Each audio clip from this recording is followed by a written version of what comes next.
આજરોજ ગુજરાત નામદાર હાઈકોર્ટે જે શકુંતલાબેન ચૈતરભાઈ વસાવા સહિત 5 ખેડૂતોના આજે જામીન મંજૂર કર્યા છે. એ બદલ અમે હાઈકોર્ટનો અમે ખૂબ ખૂબ આભાર માનીએ છીએ. અમે અગાઉ પણ કહેતા હતા કે ચૈતરભાઈ નિર્દોષ છે. આ તાનાશાહી સરકાર દ્વારા એમને ખોટી રીતે ફસાવાનો આ એક ષડયંત્ર છે.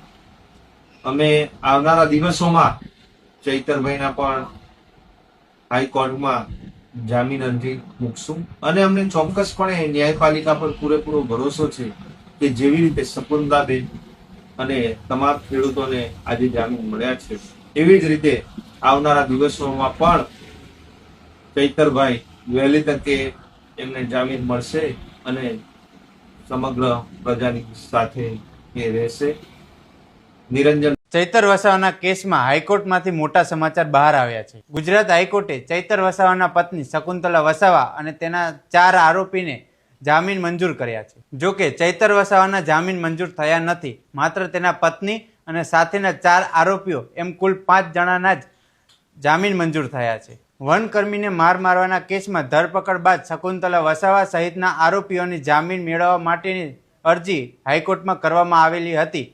બંને પક્ષકારોની અરજી સાંભળ્યા બાદ ગુજરાત હાઈકોર્ટે ચૈતર વસાવાના પત્ની શકુંતલા વસાવા અને સાથેના 4 આરોપીઓના જામીન મંજૂર કર્યા છે. હાઈકોર્ટના આ નિર્ણય બાદ ચૈતર વસાવાના પરિવારમાં અને સમર્થકોમાં આંશિક રાહત મળી છે, પરંતુ ચૈતર વસાવાને કોઈ જામીન ન મળતા થોડો રંજીશ તો રહ્યો જ છે. એટલે કે શકુંતલા વસાવા અને સાથેના 4 આરોપીઓ જ જેલની બહાર આવી શકશે. એક તરફ પત્ની શકુંતલા વસાવાને હાઈકોર્ટમાંથી જામીન મળ્યા તેની રાહત થઈ છે, તો બીજી બાજુ ચૈતર વસાવાને કોઈ જામીન મળ્યા